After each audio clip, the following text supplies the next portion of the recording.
kana keessa baay'ee na ciniina ture humnaa ol galgala boqonnaa qabu ganamaan qabu keessa na ciniina goondaa gaafa irratti rarrookke na ciniina ture achumaan booddee arma koorraas waaqayyo bilisa na baase armarraas nan fayyee alaarjikiirraas nan fayyee waaqayyoon guddaa godhanaa galateeffadhaa fi waaqayyoon eebbisaa. Mee yeroo dhibee alaarjikii kanaan rakkachaa turta maal fa'aa gochuun dandeessan yeroo akkamii sirriitti ka'anumaa godhuma ture dhufa. Gaafa shaaworii galatti ka'a. Yeroo shaaworii galu bakka of hin beeku mataa koo keessaa ni ciniina of hin beeku akka tokko na godha. Boqonnaa na allaatu man sofa bakka. Boqonnaa na allaatu aragalfii na allaatu bakka. Gaafuma waldaa kana dhuftee gargaaramtee galtee masaa lammaffaatti.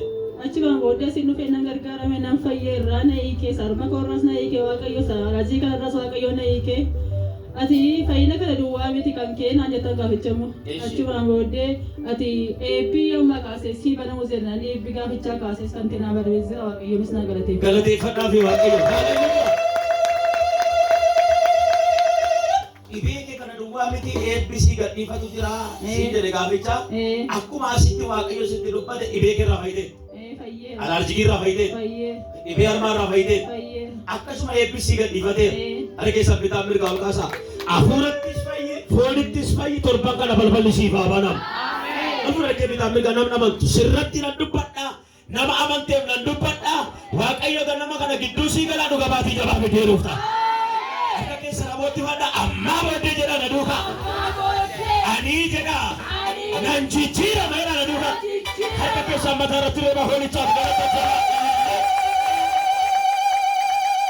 Harmi kee fayyada alaarjikii si gadhiiseera balballi si banameera.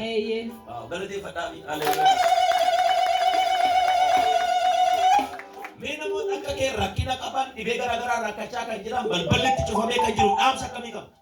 Namoonni akka koo rakkattanii lafarratti nabdanii dhiphachaa jirtanii akka waldaa kanaa akka dhuftanii fayyitan dhaamsa isiniif kenna. Galateeffadhaa fi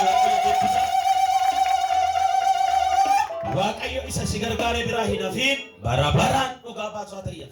Noori galateeffadhaa fi immoo.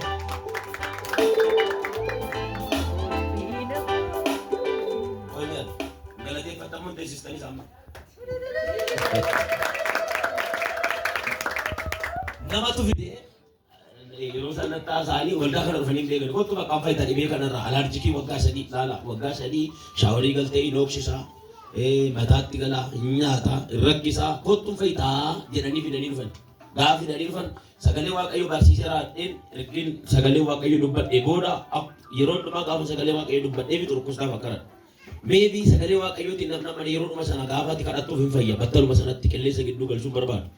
Yeroo cumaa waamee kadhadhee fi kana duwwaa miti eebbi kee qabameen gadhiifataa waaqayyo si yaadatan jedheeni dhibee waggaa 3 irraa feeti. Arke bitaa mirga ol kaasa. Ati immoo foonii qafuuratti kami maqaa Yesuus.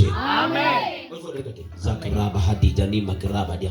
Nama lama fuula ibsanaan jedhe waaqayyo ni jira. Ameen. Ol fuudhee gadi. Nama lama balbala banameen benne banaa finaan jedhe waaqayyo. Harka keessa na bootti fadha namni kaa'edha na dooka. Dabala. Dabala. Saduma. Naateera jedha. Ameen jedhaa sinii bala. Dia kena tembak dari kisah untuk pusat wakil.